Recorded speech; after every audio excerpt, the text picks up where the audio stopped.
UFC 308 Abu Dhabi was incredible, and the best thing for me about Abu Dhabi cards is the fact that I can watch them at normal time. So I will literally order my favorite takeaway. I will get my popcorn, my chocolates, my snacks, and will literally sit on the couch and have the best Saturday evening ever watching UFC. And I'm not awake like a zombie at 6 a.m. waiting for the main event to start, which is what I'm doing for most UFC events. So yes, UFC 308 Abu Dhabi was incredible, and I loved watching all the fights from start to finish. And first, can I mention how bloody did the octagon canvas get by the end of the night? It was absolutely horrific. The fight on the prelims, Mateus Rebecki versus Mixabek Oralbai, was absolutely insane. I think that fight was responsible for the most amount of blood on the canvas. Apologies if I'm butchering the names, but Oralbai's eye was so swollen in the first round of that fight, I literally thought it was over for him. So I want to Google it just to remind myself how bad it was.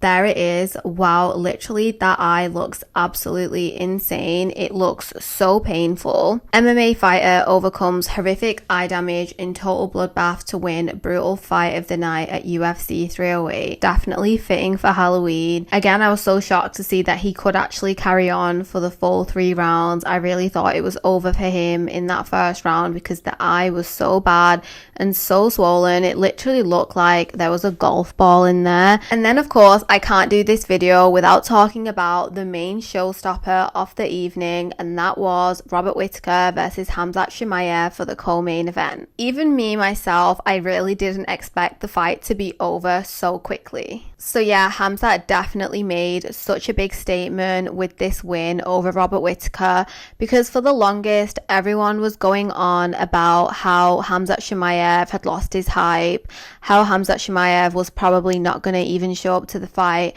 and even some people were saying that perhaps Khamzat Chimaev has already gone past his peak and he will probably not be a good fighter anymore once he did return to the UFC's octagon. But of course he proved all of the doubters and all of the haters wrong, because this submission win was absolutely iconic and so brutal. He managed to dislocate Robert Whittaker's jaw. That fight did its rounds on the internet and I honestly couldn't believe it. Again, so fitting for Halloween. Again, Khamzat Chimaev deserves all the praise. He managed to prove all the haters and doubters wrong, and it's just got people more excited for his UFC career and where it could go next. So again, I want to find that picture of Robert Whittaker's jaw just to scare everybody again. Here it goes. Graphic photo shows Robert Whittaker's mangled jaw from Khamzat Chimaev at UFC 308. So you can clearly see in that picture, his like whole front 3 bottom teeth are like completely pushed all the way back. And then you can see like the other set of teeth on either side just like in normal place.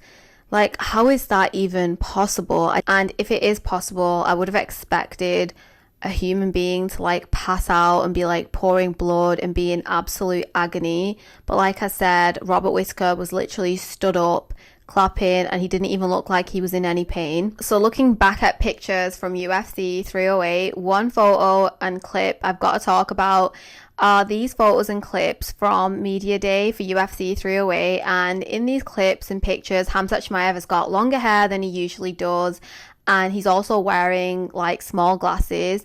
And as soon as everybody saw these pictures, everyone was literally saying like, oh my gosh, Khamzat Chimaev looks really old, he looks really soft, he's lost his aura, he looks different. And they expected that Khamzat Chimaev would come into the octagon and fight like an old man, or fight in a softer way because he doesn't look as mean as he usually does. But literally, what lesson have we learned from this? The lesson we've learned is that we shouldn't judge fighters or anybody based off whatever haircut they have, the hairstyle they have, or the fact that they wear glasses, because we've literally seen some examples in the past of UFC fighters that wear glasses, including including Justin Gaethje and Charles Oliveira, and everyone's looked at these pictures of them wearing glasses and made fun of them or said that they look nerdy or soft, and then they've gone into the octagon and done serious damage to whoever they're fighting. So I couldn't do this video without talking about Shara Bullet's incredible performance. Once again, he put on such an entertaining show for the fans. Those spinning back fists are like something else, something out of a game, and he's definitely quickly becoming a fan favorite in the UFC. Stay your seat. This island captured the pirate. Don't panic.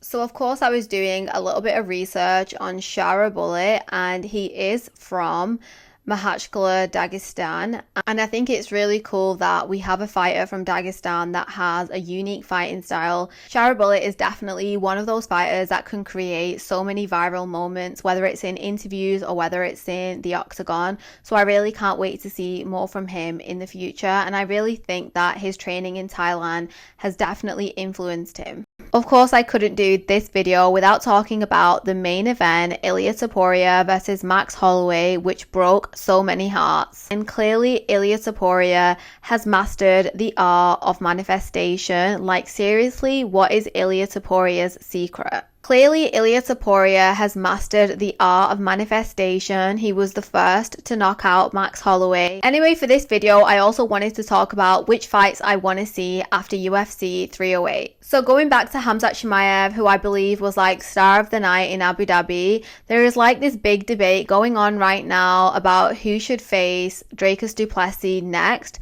So many people believe that Khamzat Chimaev definitely deserves the title shot, whereas we have Sean Strickland, who was at the #1 spot and is super keen to get his rematch. I definitely want to see Khamzat Chimaev get the title shot versus Dricus du Plessis, but then again, I also really want to see him in the octagon versus Sean Strickland. So UFC commentator Joe Rogan wants to see Khamzat Chimaev take on Dricus du Plessis next, and Dricus du Plessis, I believe, did an interview recently, and he believes that Khamzat Chimaev deserves the title shot next, and he really wants to be the person to take the O away from Khamzat Chimaev's undefeated MMA record. So I'm going to go back to Shara Bullet again. So I really want to see Shara Bullet take on Paulo Costa next.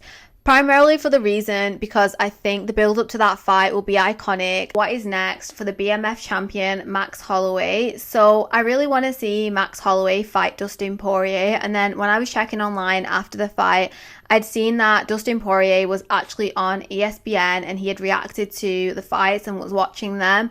And then he did put on his Twitter that he would be happy to take on Max Holloway or Ilia Topuria next. I think, of course, both are incredible fights, and we do know that Ilia Topuria is keen to go up a weight class for the lightweight division. His performance against Islam Makhachev at UFC 302 was so good, and I think from a performance like that against someone so incredible of a fighter like Islam just shows that you definitely shouldn't retire and you've definitely got more to give. And perhaps a fight with Max Holloway will allow Dustin Poirier to get his hands on a UFC title. I mean, if he could give Islam Makhachev a really good fight, he could definitely give Ilia Topuria and Max Holloway both incredible challenging fights. And I really do want to see Ilia Topuria have another title defense against a fighter from the featherweight division, and the fighter I want it to be against is Movsar Evloev. Whether that happens now in the future is definitely a fight I want to see Ilia Topuria have, because I believe that Movsar Evloev is like the only other fighter,